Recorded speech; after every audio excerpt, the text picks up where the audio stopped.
All right. I want to welcome you all to our PolarTREC informational webinar. Today is Wednesday, July 29th, 2015, and we're very excited to be able to host this activity for you. We will go over some of the features of this that you're using in just a few minutes, and I'll explain to you about the video as well.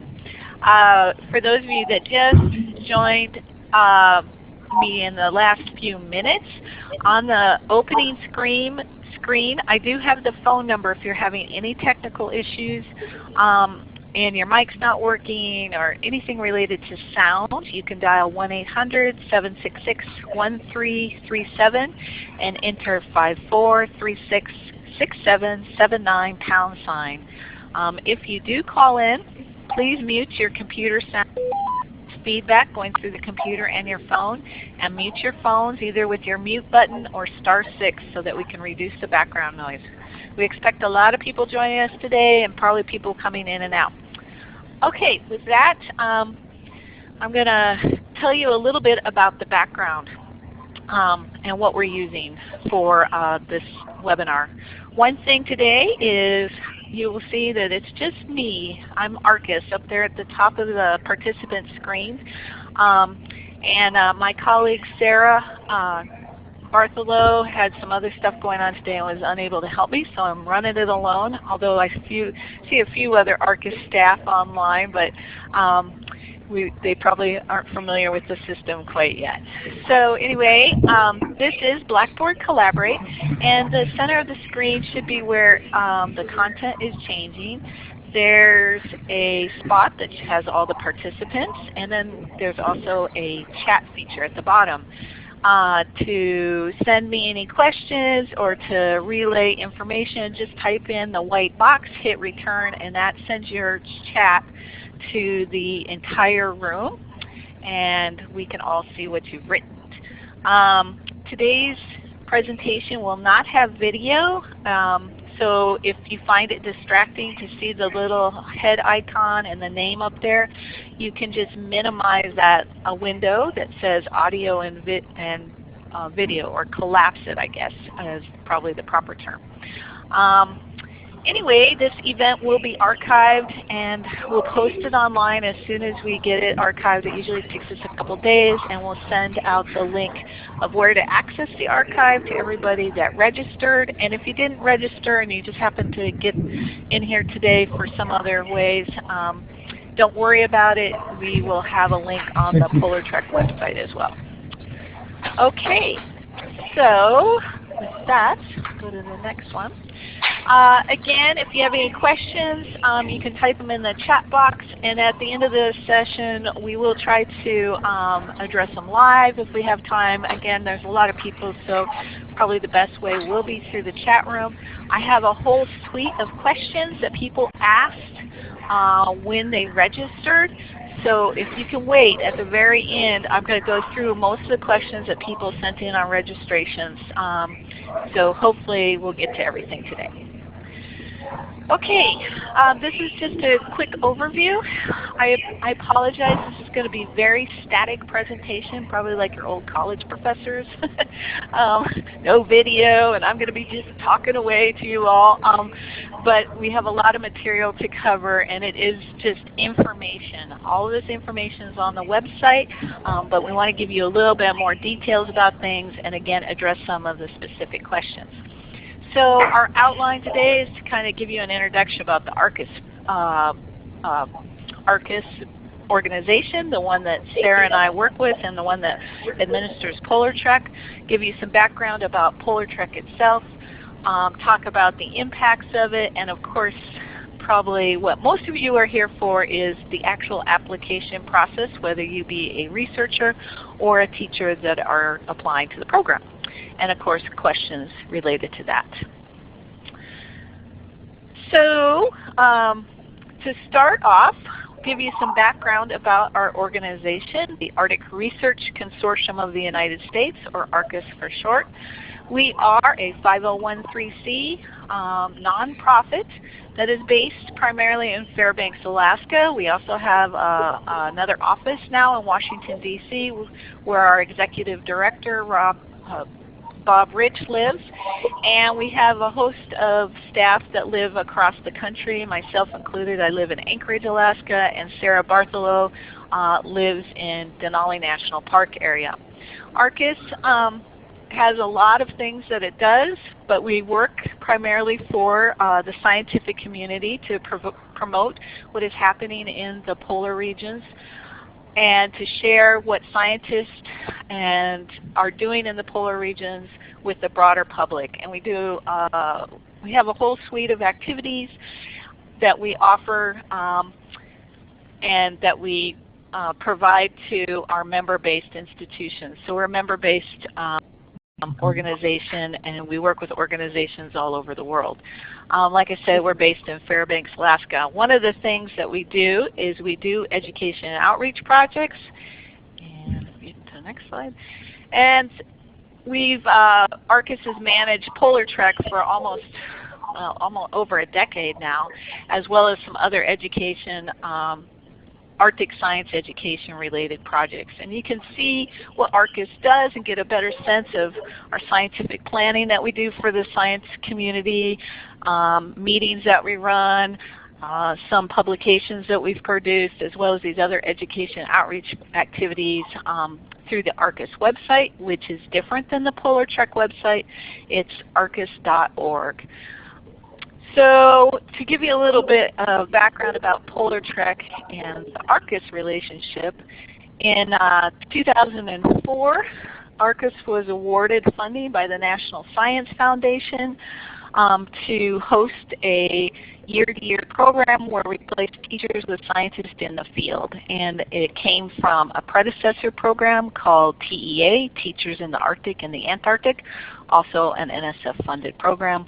And we kind of took some best practices of teacher research experiences and created TREC at that time.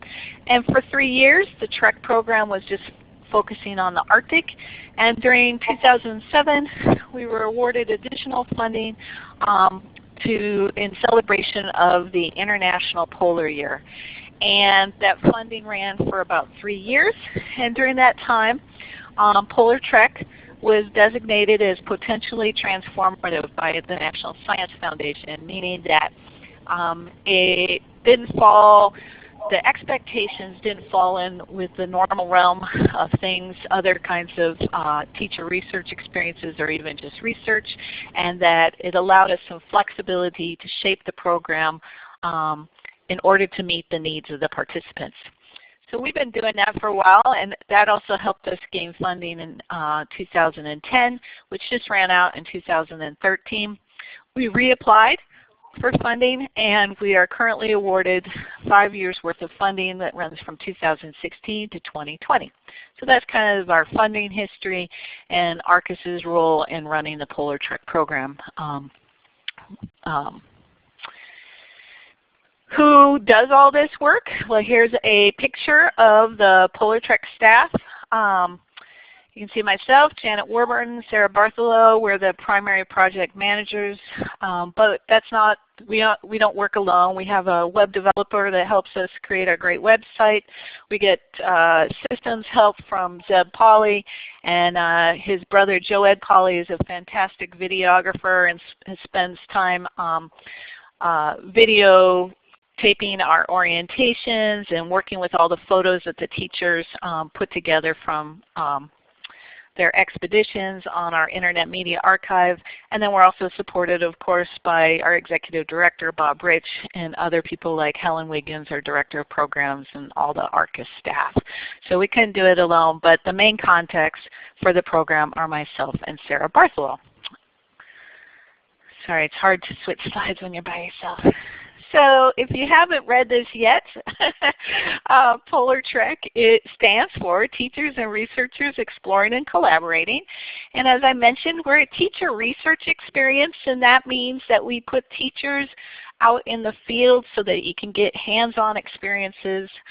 In our case, we are pairing you teachers up with researchers in the polar regions, in the Arctic and the Antarctic. Most of the experiences run from 3 to 6 weeks, and we'll talk more about that in a little bit.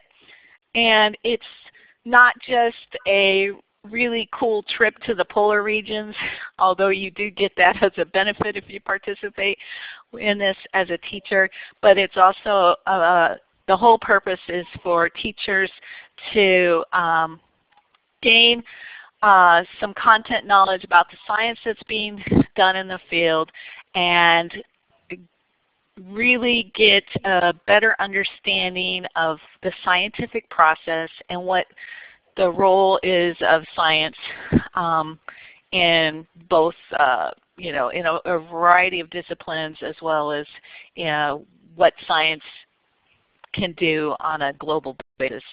So teachers develop a whole bunch of skills, and we'll go through some of those in a little bit, and we have a structure that supports them after the experience and tries to continue ongoing collaborations with scientists long after the field experience. And then we also have some activities that help you transfer that experience into the classroom, as well as convey what you've learned to the public. This is what our model looks like, and basically, like I said, the hands-on part is not the only part of the experience. Really, it's a whole concept and a whole program to this. So you go out in the field, but then we have a lot of activities and things to help teachers disseminate this experience and this knowledge that they've learned into the classroom and share it with the public.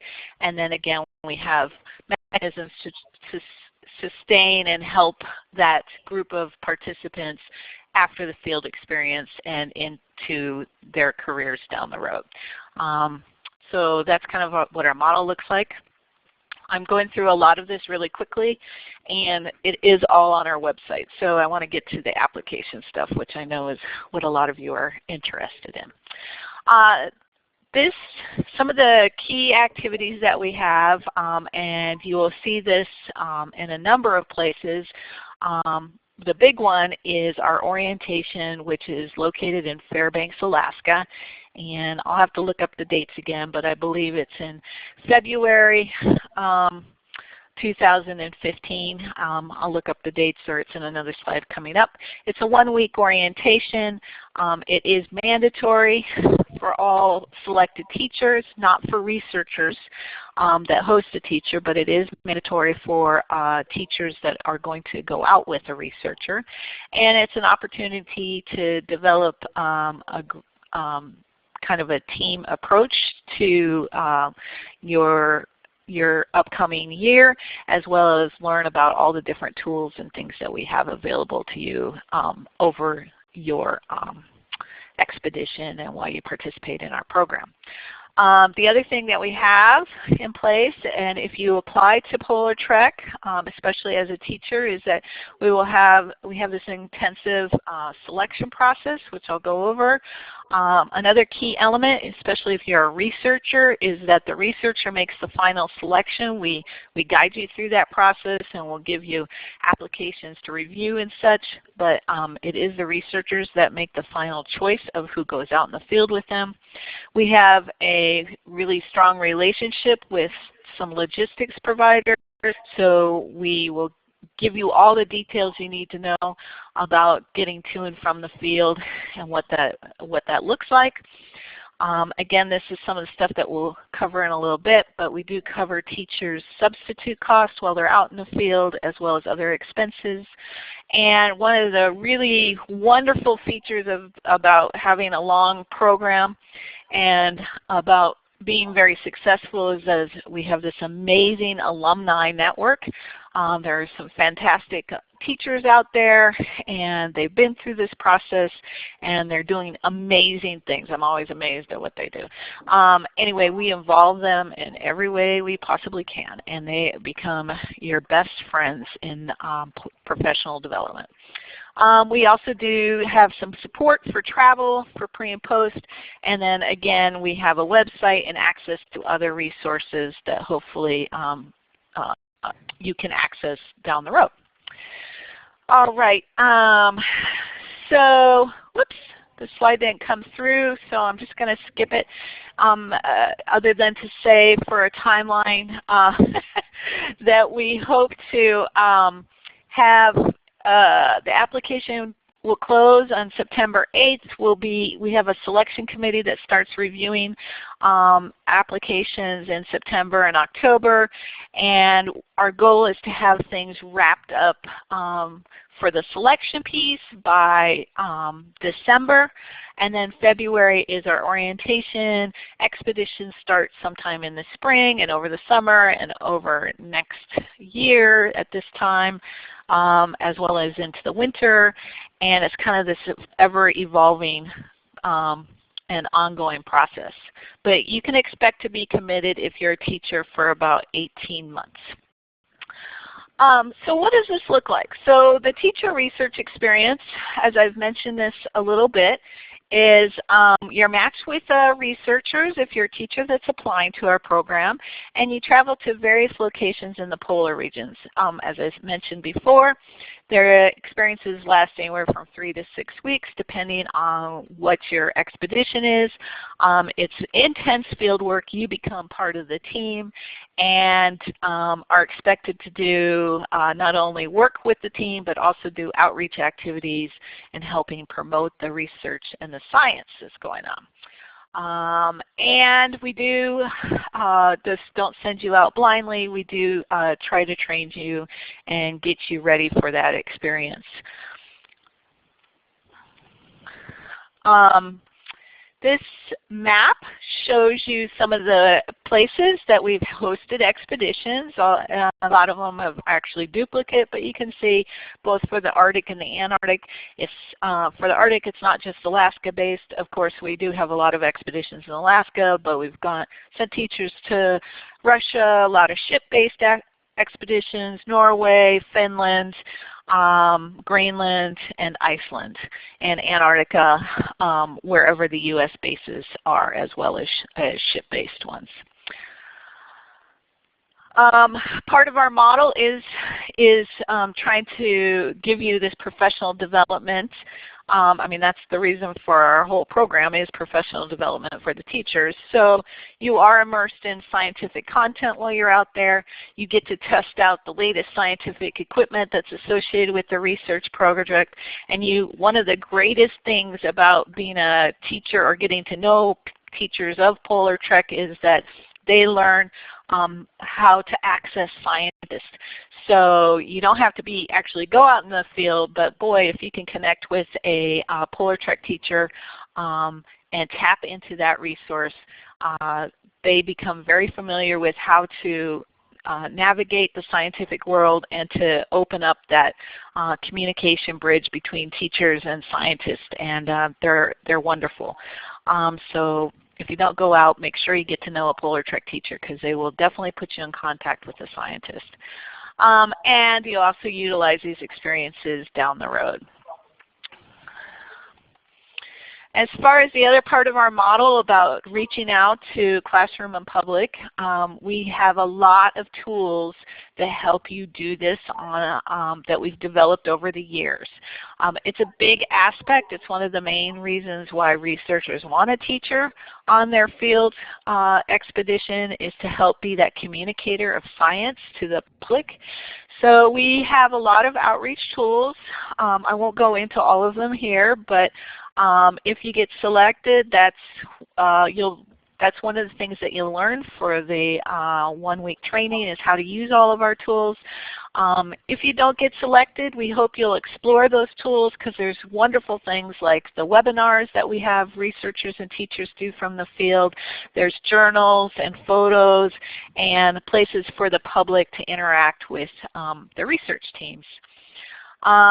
Of course, the other thing that is really nice is when teachers are connected with scientists, they actually have access to data, and that can be integrated into classrooms as well as into lessons that we share. All the lessons that teachers create through our program are posted on our learning resource database. So students can have access to the data through those means as well. Sustaining our community, there's several ways that we do that. We have some funding that helps nurture those relationships. Like I said, we use our alumni quite a bit. This is one area that we ask our alumni to participate in, becoming a partner with another teacher, and you basically become a mentor of them. I just mentioned the Learning Resources Database a few minutes ago.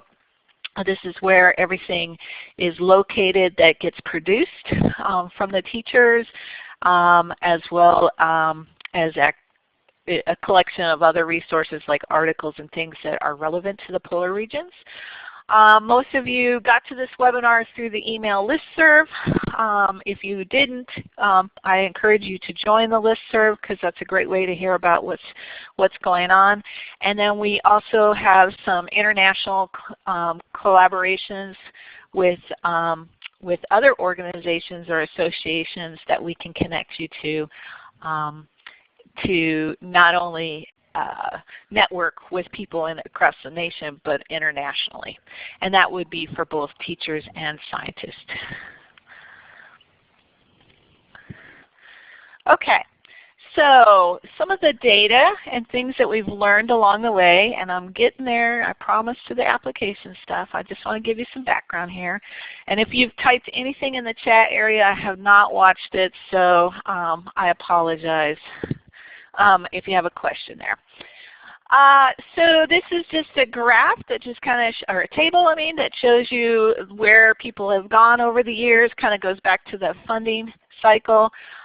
We do have Einstein Fellows. I don't know how many of you are familiar with that, but we do integrate the National Science Foundation's Division of Polar Programs Einstein Fellows into PolarTREC as well. They often come to our training that we have with the teachers in February this year, and we also support a journal expedition page for them as well. Here's just a quick pie graph of kind of the grades that we've supported or where people have come from. You can see that we have hosted elementary teachers as well as informal educators, community college, and then the Einstein Fellows. And I'll go into more of that in a little bit. Some of the products or highlights of the program over the years is that we have over 100 polar-related lessons and that online learning resource database. We have a lot of people that join us through our Polar Connect or live events. And a lot of people that use the website and check out things and get information. And we do a lot of partner work. Sometimes it's with co-hosting a teacher, like NOAA Teacher is at Sea. We've done that several times. Or USGS has also co-hosted teachers. So we do have partnerships that also support our work in our program. So we like to say PolarTREC is transformative, and I did see the one comment earlier from Ken Williams, our alumni, who says it is really transformative, and he can elaborate what he means through chat, but that's what we have decided as well. So before I get to the application process, if you're a teacher, here's what you can look forward to. You become part of a science team. You get to share this experience in your classroom, and from what I've heard, and the data also supports it, students are loving it when you go out and you get hands-on fields experience and you bring it back and you just become reinvigorated with your teaching career, and the kids can see it and they respond to it. You get to meet people that you never thought possible, and you get to start collaborating with them in ways that you never dreamed of, nor that I or Sarah have ever dreamed of. It's always exciting to see what people do with this experience. You get a lot of science that you may or may not use sometimes, but you will get a lot of science. And you will also gain skills that you probably never thought you would be able to do, like driving a big rig down in Antarctica, or using a certain piece of scientific equipment, or cooking for an entire field team. Those may not be skills that you want to attain, but you do gain a lot of skills. And we often hear that it is life-changing and that careers take off in ways people didn't expect, and it's a door opener for other opportunities. I think that's a big thing. And if you're a researcher that's here today listening in, what do you get? Well, we try to send you a very prepared and enthusiastic team member. And again, we've heard wonderful things about having teachers in the field. Sometimes things don't work out. I must confess there are a few instances, but those are fewer. Most of them are very successful, where teachers have really integrated well with the team, have been amazing communicators of the science, and sharing the research project beyond what the research team ever thought possible. And you've also formed, many of the researchers have formed long-lasting relationships with the teachers after the field experience, and we have some really neat success stories where researchers have integrated the teacher into their NSF proposals and into their research teams. So they just kind of embed them in their team, so a teacher may get to go again and again out to the field, or they've started up projects, or just taken off with having an educator affiliated with the research team. There's just a lot that can be done once you bridge that gap between education and scientists. So, and then like I said, how students benefit. This top one is that ordinary people can do science. And I think out of all the other things that are on that slide about how students benefit and the connecting to scientists and everything, I think that's the one thing that always stands out, or I hear from teachers that have gone through this, is that it's like they are not just a teacher. Anybody can go do this. I can go do this. And so kids will set their sights, their personal goals up higher, and have different expectations because of your involvement and your commitment to science. So that's pretty cool. All right, so now that's all the really neat stuff, and now you're like, okay, I'm ready to send my application in. So let's see. Quickly, I'm looking through chat to see if I see anything. Okay. Thank you, Ken, for responding. It's the application process. All right. This is the part you've all been waiting for. So it started. The application program started, and Sarah and I are up to our elbows in it already. So it started when we opened it up. What was that, just a week ago, accepting applications, and doing this informal webinar is part of that whole process. Basically, you have till September 8th, 5 p.m. Alaska, so that gives you people on the East Coast some extra leg room there, to submit an application for a teacher. We are also accepting applications from researchers that want to host teachers. And I will say that we would hope that you can get your application in by that time if you're a researcher. But if you cannot, like the application says, please contact Sarah and myself, and we'll talk to you about your situation. We're a little more flexible on the researcher side. Teachers, sorry, there's no wiggle room.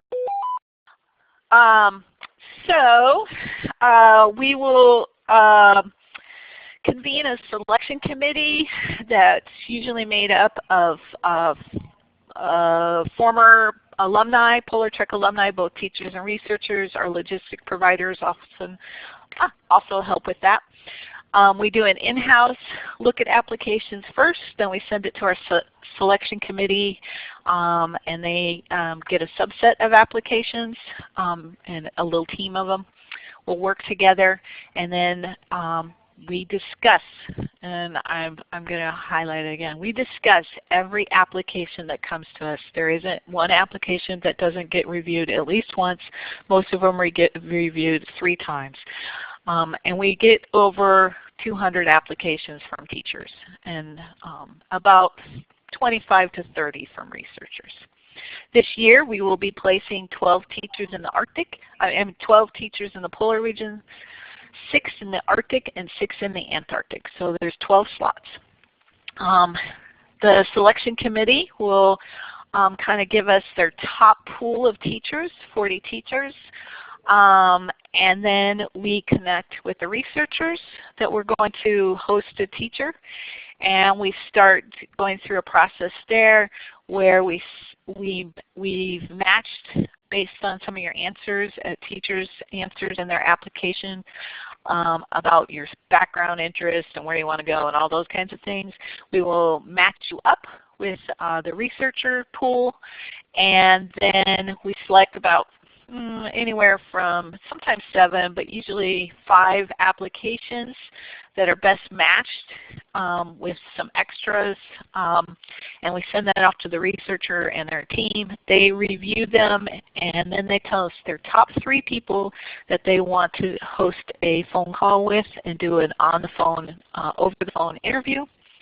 And we set that up, and then we do an over-the-phone interview, and then they tell us who they want to select after that.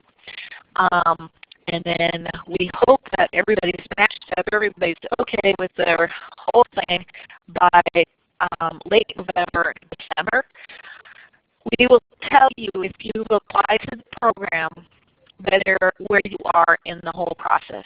So we will send you an email and say you've made it to the top 40, or we aren't considering you past this point, or wherever, or you've been selected, or you need to be interviewed, blah, blah, blah. So we will share that with you through email. Once we have our group of teachers, our 12, we have the teacher orientation in February. And then, like I said earlier, then the expeditions start going. And then we, along with those expeditions, we do some pre-field calls, we call them. They're with the participant that's selected, and the researcher, and the logistics provider, and Sarah and myself. We will be on the phone, and we will go over every single detail about your expedition. What do you need to pack? Where is it going to go? What are the dates? How are you getting your tickets? What's the food situation? Where's your sleeping situation? How will you communicate from the field? Do you need a visa? Do you need blah, blah, blah? So we go through all of those details on a pre-field phone call, and we also will do a post-field phone call when you come back from your expedition to find out how it all went with that same set of people. There's a lot of details once you're selected and in the program, and we go over that in orientation, and we stay on top of it the entire way. So we walk you through that whole process. So I mentioned there's a matching process. We have this slide here that talks about how many teachers our applications, and kind of goes over what I just said. We select the top 100 or so. It's not quite 100, but we select the top applications to be reviewed, and then we get a top 40, and basically it goes through, you go through an interview process with the research team. Oh, and here are the dates. The orientation this year is February 7th through the 12th, 2016. And again, it's on the application if you fill that out. So what are we looking for, or how do you go through the whole application form? So you go to the website. The application is For teachers and even the researchers, but the teacher one is particularly long, but it's a combination of short answers and essay questions. Here's the important part, it's all done online. So we've provided a Word document that you can download and fill out on your own time, and then when you get to the web form, you can cut and paste your answers into the web form or check off the right boxes. So I highly, highly, highly recommend you do that because the web form does not save answers. This applies to both the teacher and the researcher applications. So download the Word documents for each of those, fill them out on your own, come back, cut, paste when you have a block of time to fill out the web form. I'm sorry, that's just the way it is. The other major piece that's important of the application, both for researchers and teachers, is your email address. We do almost all of this by email. And I already had several people that signed up for webinars that got spammed and were like, oh, I got blocked and all sorts of things. You've got to find an email address that won't get blocked. And if you have troubles with your emails being blocked on the ARCUS end, just let me know. Send Sarah and myself an email, and we'll unblock you or have our systems guy, Zeb, unblock you if something's going on our end. But usually it's your end, so please make sure you have a valid email address. I do not recommend school addresses. Try to get a personal one for this process. And as usual, don't wait till the last minute. All applications are due Tuesday, September 8th at 5 p.m. Alaska Daylight Time. Some tips. Please spell check and proofread. You're all professionals. Please write like you are a professional. We do have word limits, so make sure that you are aware of those word limits. What our form does is when it prints this all out, it'll cut off whatever you wrote after the 200 word limit, so we won't see the whole rest of it. I don't know if it gives you warnings. I think it does. It's set up to tell you that you've gone over the word limit too, but I think it will still accept it for the most part. It will just get cut off. Make sure your ideas are clear and share what your own goals are, and this is professional development experience, so tell us how this is going to be used in your world. And then if we ask for examples or you need to illustrate something, provide something there to kind of outline your answer and give us a better sense of what you're trying to get at. Make sure you read all the questions thoroughly, address all the parts, and do look through the website. We have lots of stuff to use, so make sure that you look through the website. Okay, and like I said, make sure you have a good email address. Some things that if you want to get under our thick skin, no, these are just things that reviewers do look at. How many times did you misspell PolarTREC, Arctic, Antarctic? What were you just writing about? I will, or me kind of things, or are you really talking about how you're going to share this with your students, with the public, with your peers? Paraphrase your essay question answers. Write responses that are too brief or too vague. Now there is a thing about you have 200 words for a lot of the essay questions. But one sentence usually doesn't cover the whole essay question either. So there's a balance there. Please make sure you are not submitting incomplete answers. And we do not accept additional documentation, so please don't send it because we won't forward it to the committee, and we just don't have the space to deal with that. So please don't attach anything extra. If you do have corrections, or you should get confirmation emails back when you submit your application, and sometimes that works, sometimes it doesn't. So if something's not happening and you got a little window that says I was supposed to get a confirmation, do send us an email and say, hey, that didn't happen, or I noticed that, you know, I have one little line I forgot, or I forgot this one piece. We can correct that for you without you having to resubmit your whole application. Sometimes some of the demographics for schools that we ask, you don't have access to the information right away. That's okay, just let us know so that we can fix it. You can also resubmit your application. The latest application you submit will be your most current. So if you go over and over and you submit 5, the one that was the most recent will be the one that we pull from the website. Okay. So if you are selected, what happens? Again, we're kind of reiterating things, but if you're selected, you get a 1-week training in Fairbanks, all expenses paid.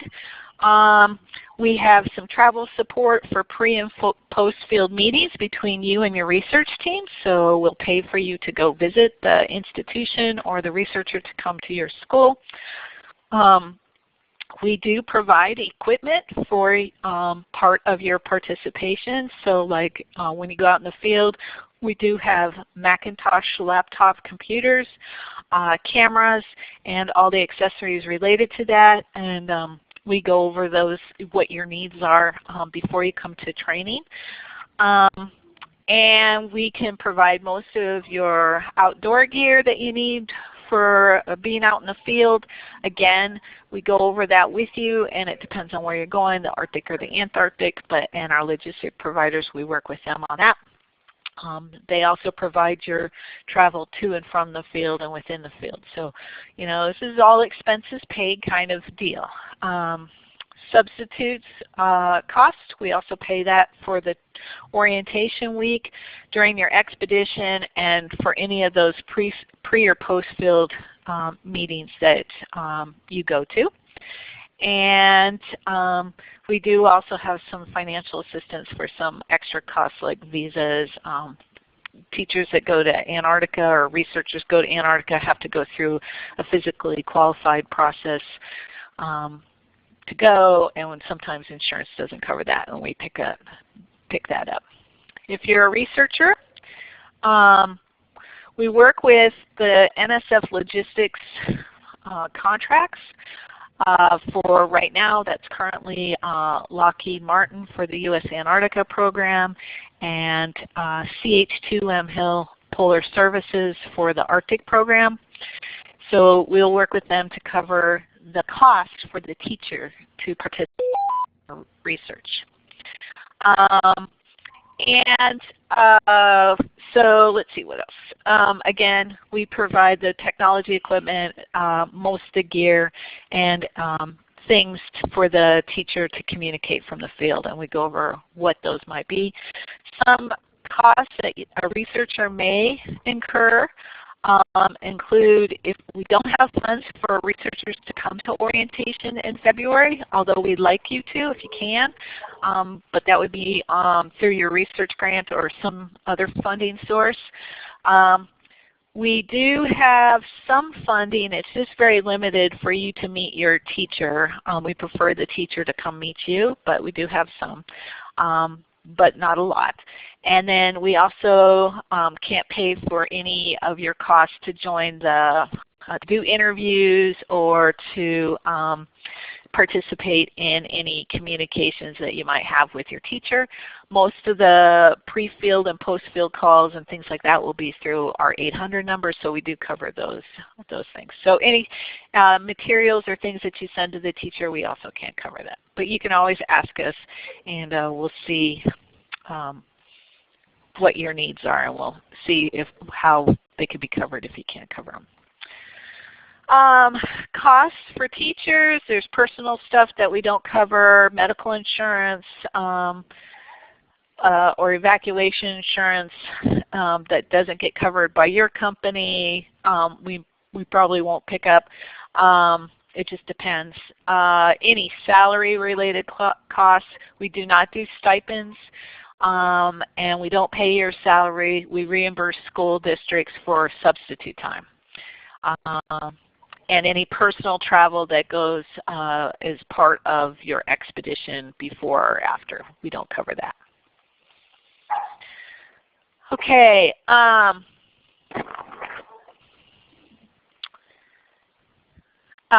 Teacher, I'll get to, there was a couple questions I saw, so I'll get to those in a moment.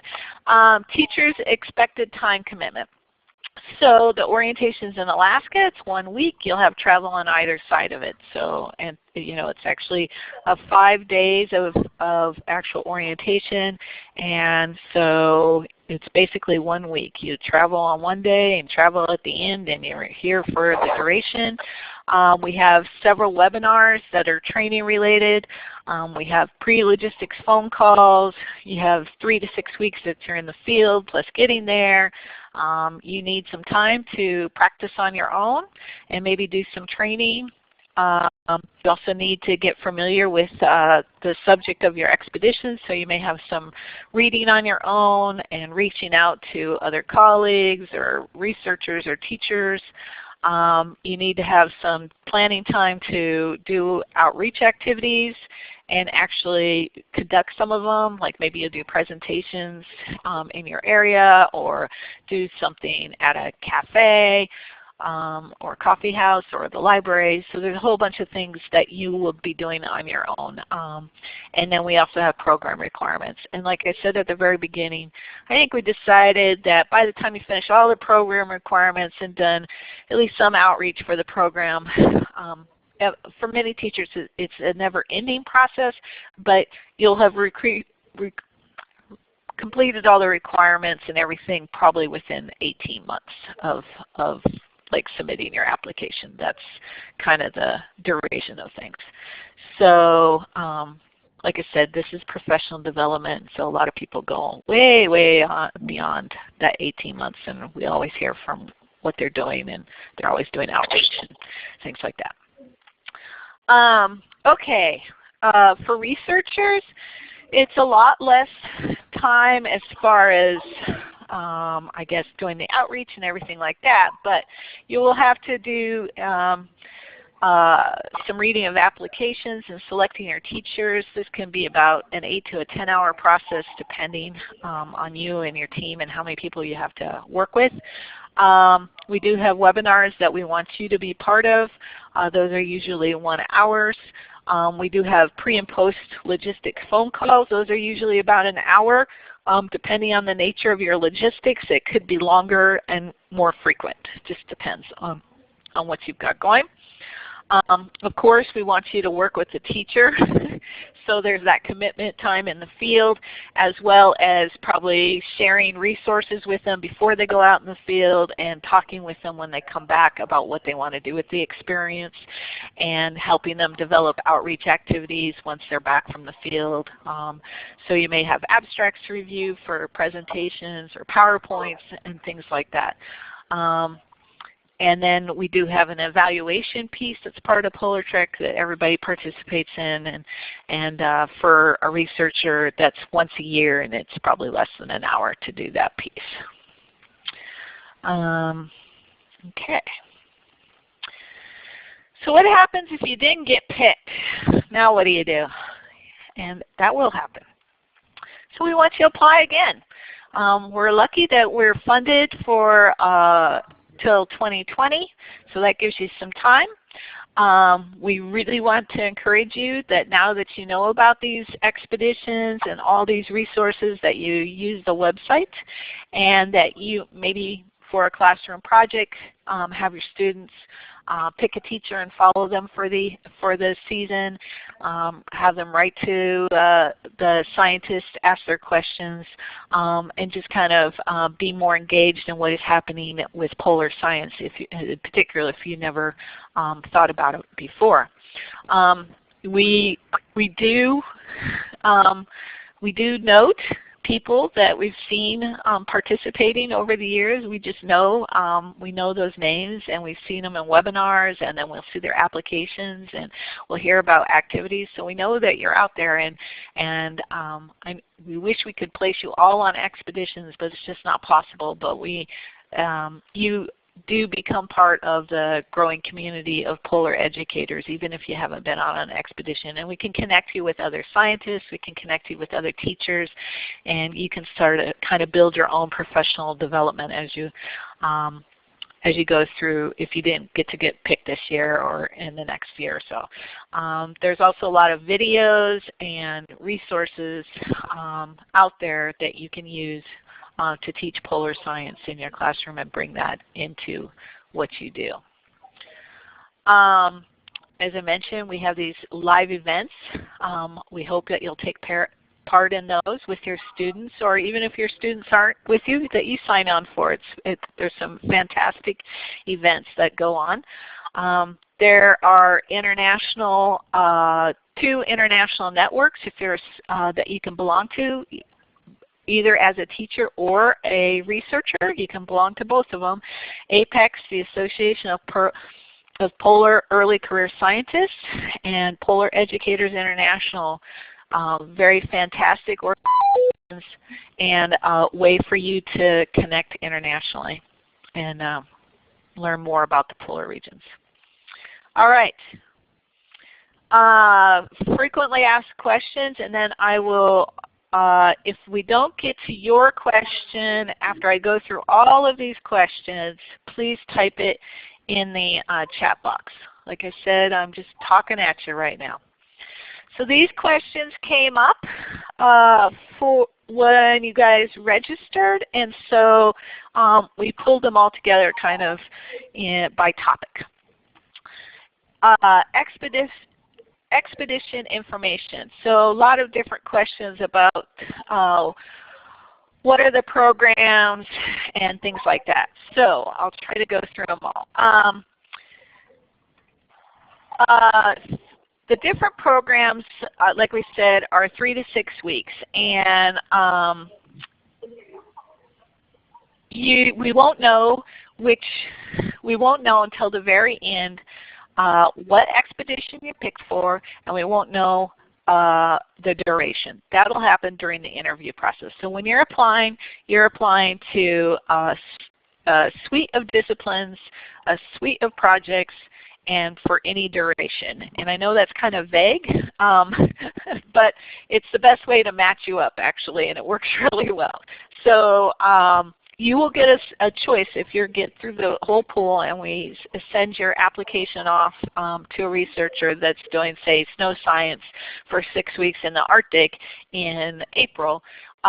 You would get that, we'd email you, say you've been selected, and then you would get the opportunity right then. We send you some more information about the researcher and their research project, and as a teacher that would be going in for a final interview, you could say, nah, that's not my interest. I want something, I don't want to be interviewed for that. So you can tell us right away. And actually, I tell you, most of those we do actually call you. So we'll let you know.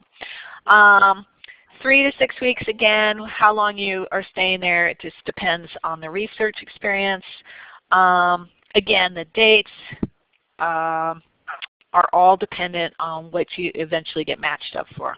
You can be full-time teachers and participate during the summer break, yes. There's a place on the application that asks you whether you want to be in the Arctic or the Antarctic, if you have any dates that we need to consider, things like that. So there's a space on the application period, the teacher application, to tell us when you're available, when you're not available, and your preference. If you don't want to miss any school, that's fine. You can specify in your application that you just want to work during the summer months. Not everything is online. You do have to come to Alaska to participate in the orientation. I think that addresses that. And would this experience be informative for a middle school earth science teacher who works with highly talented students? Yes.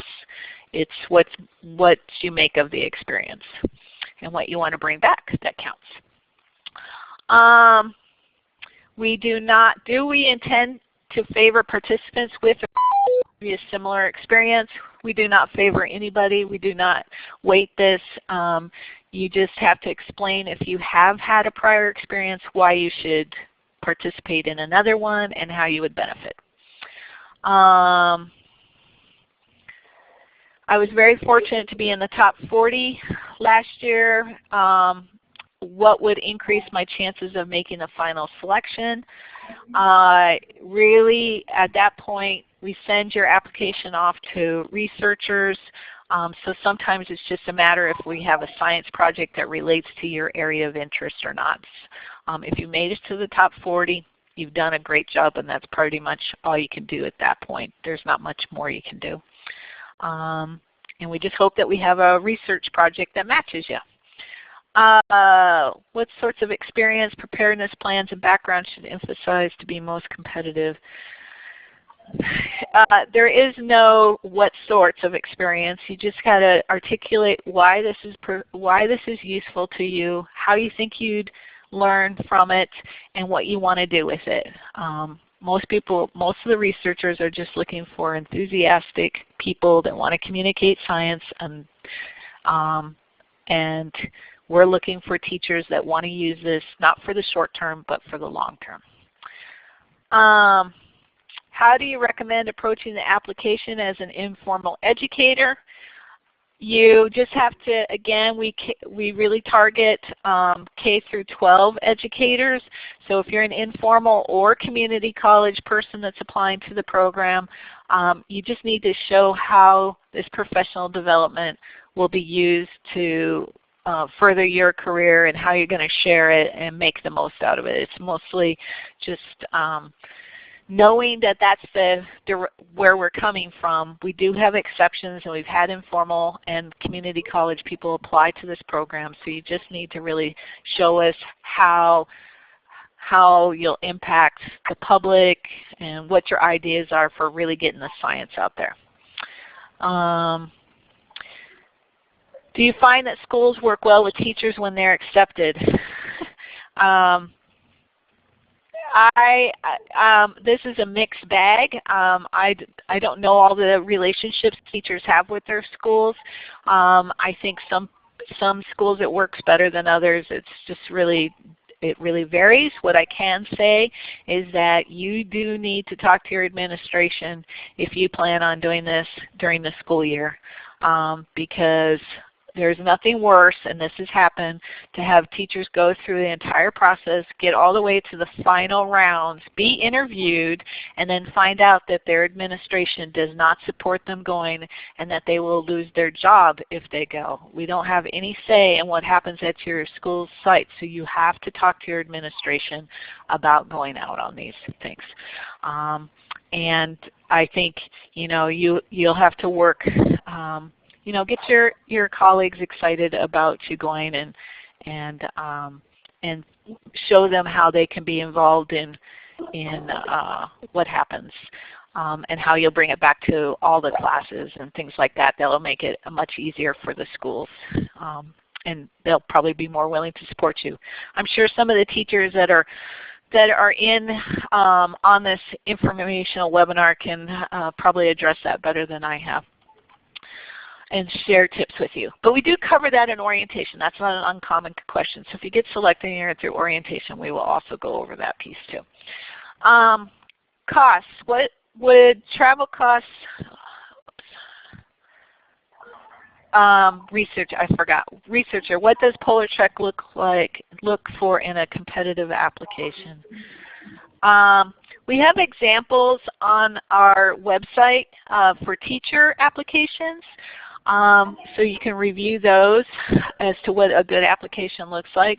For researchers, mostly we're looking for researchers that want to engage a teacher on the team.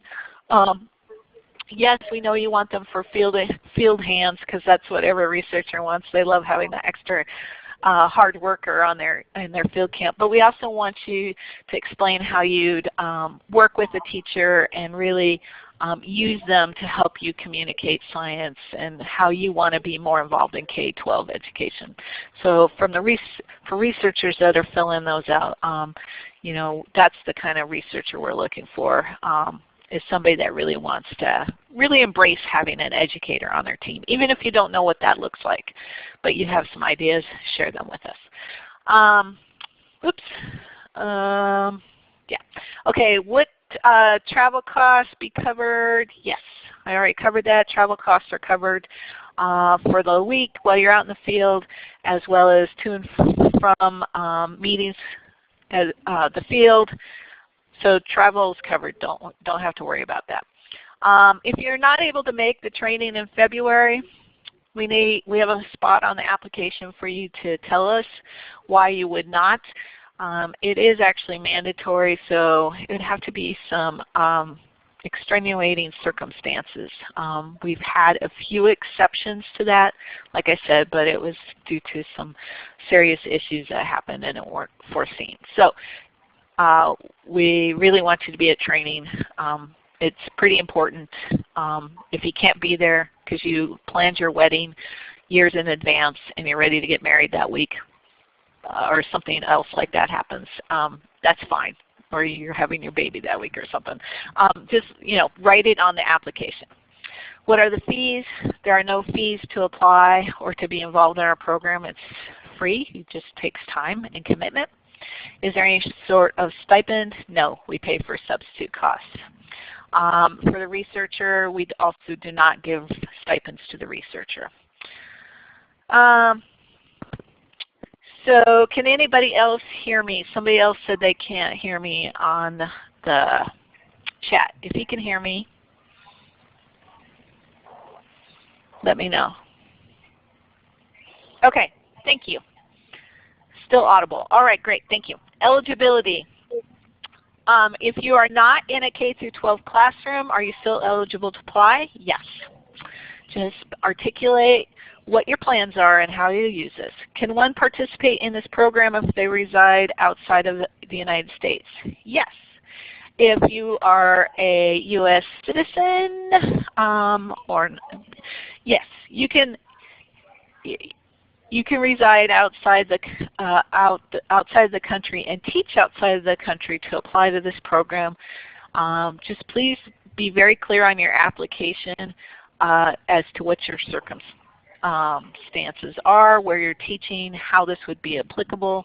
NSF does get the last say in who the final group of teachers are, and we have had candidates get very high up in the process that weren't from or teaching in the United States.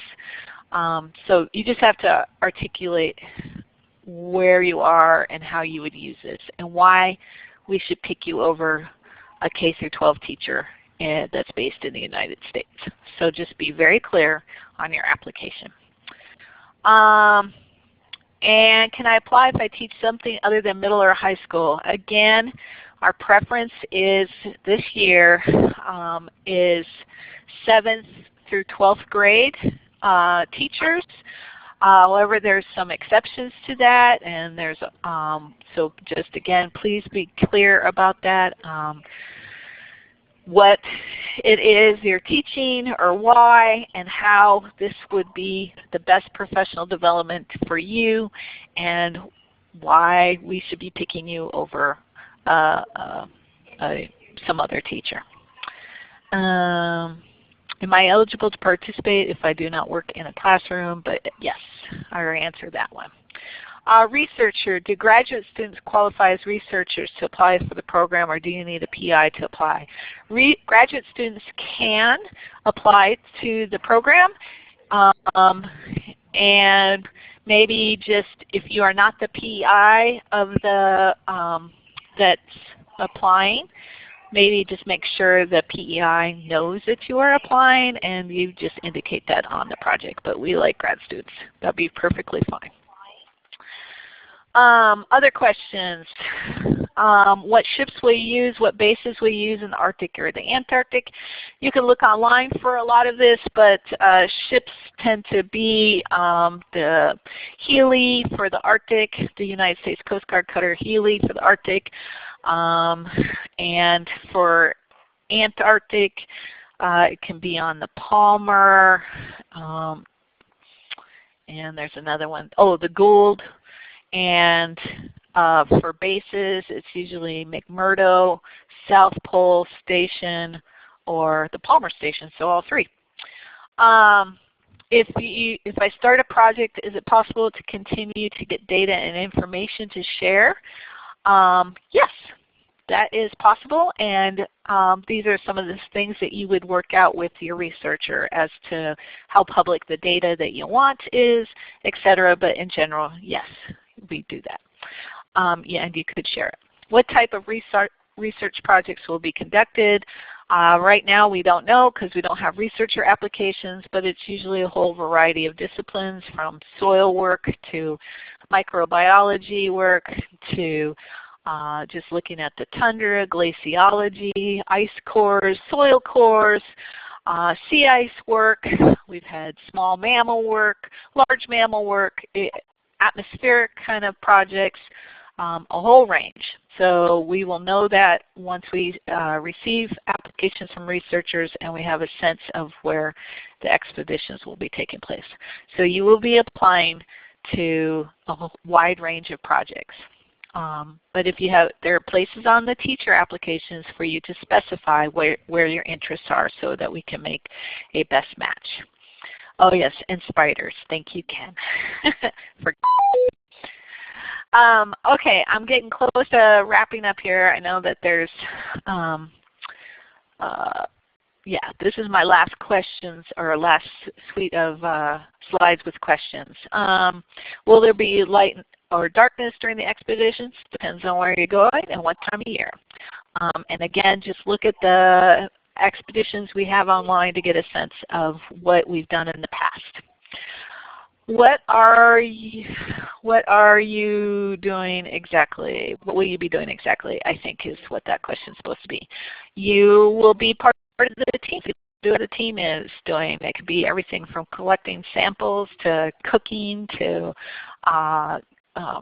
analyzing data to hauling gear around. It's everything, and I read some of the journals to get an idea about what some of the teachers have done in the past. Physical fitness requirements.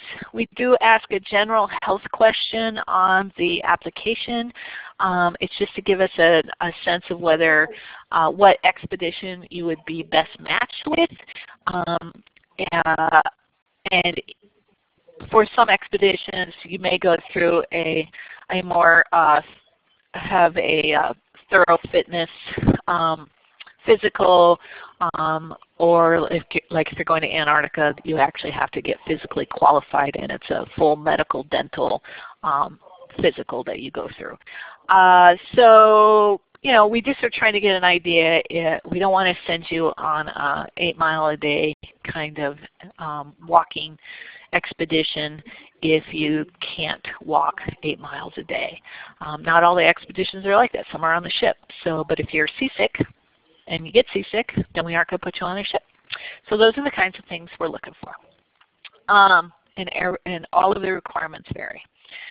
What cold weather apparel should the educator provide? We'll go over that in detail with you depending on what expedition. So at this point in time, I wouldn't worry about that, and we'll take care of you if you don't have it.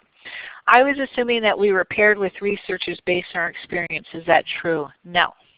You're paired with researchers based on your interest, both science and location, time of year, and some of it is on your experience. Some of it's based on your experience in, like, if a researcher needs somebody that has some good skills that they, like, you can fix motors, boat motors, or if they're looking for somebody that is more technical and can climb a mountain or something, they may pick you for certain reasons.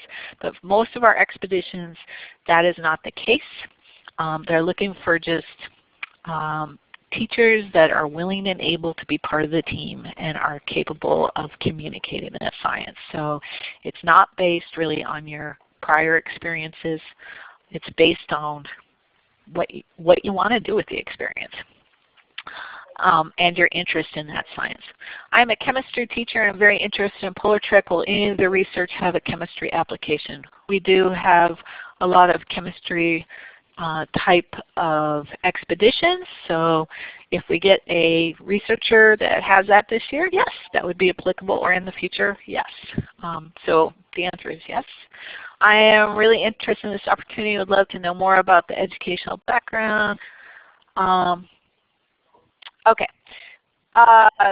If you're curious to find out more about previous educators have developed within their communities upon completion of the program. So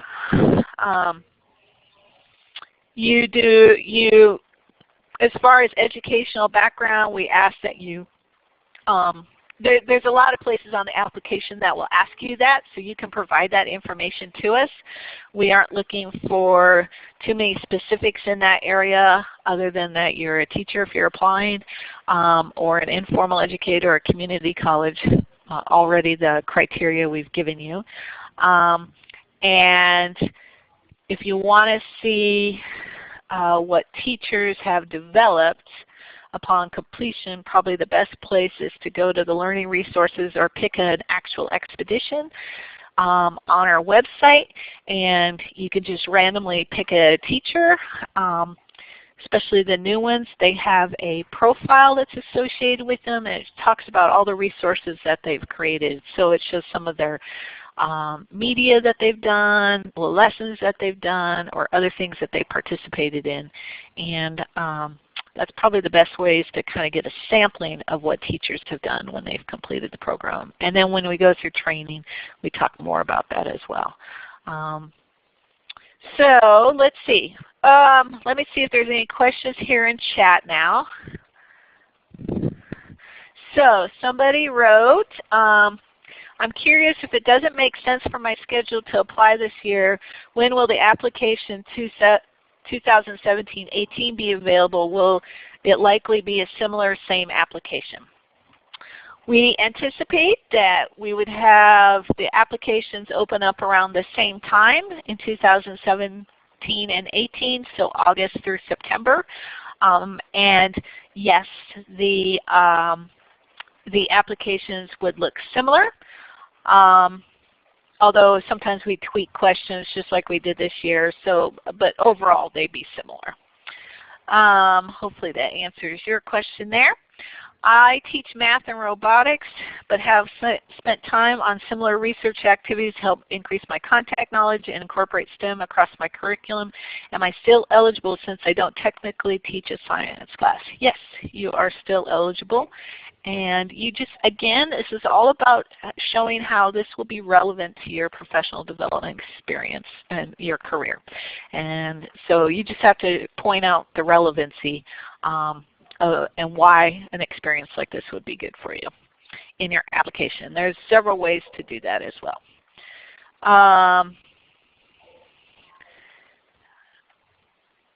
Anybody else? What type of references are preferred? I think I don't have the application open in front of me, but it's just people that know you. It could be another teacher. It could be an administrator of some sort, somebody that you work with closely. It could be somebody that that you don't work with too, that just knows that you would do, a parent. Somebody that knows you and thinks, yeah, they would be great and you could really use this experience. Is it such a small number of elementary teachers? Do some researchers reject elementary outright? Oh, yes, we do have a very small group of elementary teachers that apply, based on how many applications that we get every year. There's definitely some difficulty in getting researchers to want to review elementary teacher applications because of elementary teachers being more generalist than middle and high school teachers. But they have selected elementary teachers. It just usually, it just takes us kind of sometimes saying, and here's some good elementary teacher applications going along with the middle and high school teachers. But there is definitely a bias towards elementary teachers. They just don't see the applicability. So in your application, if you're in that group, you've really got to demonstrate how an elementary teacher, how important these kinds of opportunities are to you, and how important they are to your students. It's just a little more work on your end to justify that. Also on the application, when describing how I would teach a concept, is adaptation or migration too broad? Oh, that's for our journaling question. We tweaked the question this year. No, I think that's fine if that's a science subject that you're talking about. So what this person is asking about is on the teacher application, there's a section that asks about journaling, and we ask you to kind of describe a science process or something scientific to share your writing skills. Anyway, just a concept that you feel that you can write well about would be or describe. That's fine. It doesn't matter if adaptation or migration is not too broad. It doesn't have to be very specific. All right. Let me see. Did I get everybody's questions? Are there any more questions? If people want to ask their question, I should ask, is there anybody on the phone that's not on the internet that wants to ask a question?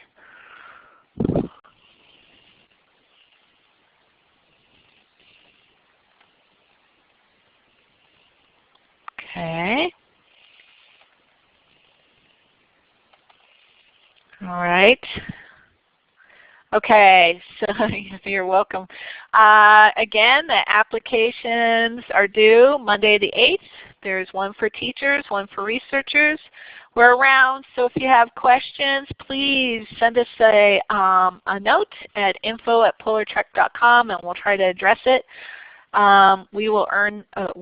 We will archive this webinar and post it online so you can review it if you need to.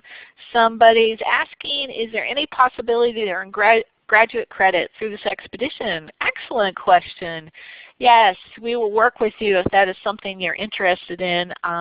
We don't have a formal relationship with any one particular university. The University of Alaska Fairbanks and UAA of Anchorage are fairly easy for us to get to continuing education credit. Now, if you want graduate credit, you'd have to work that out with a school if you're already enrolled in something. But we could talk to you about that if you get all the way through the process, about what that might look like. All right.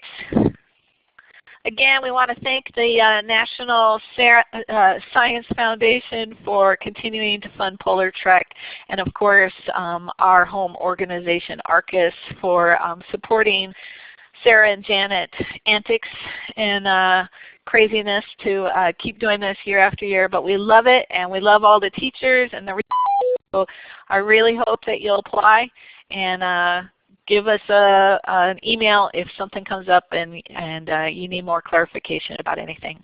With that, I'm going to stop my recording, and I'll be here for a little bit longer if somebody else has additional questions. But thank you for your time and your patience today.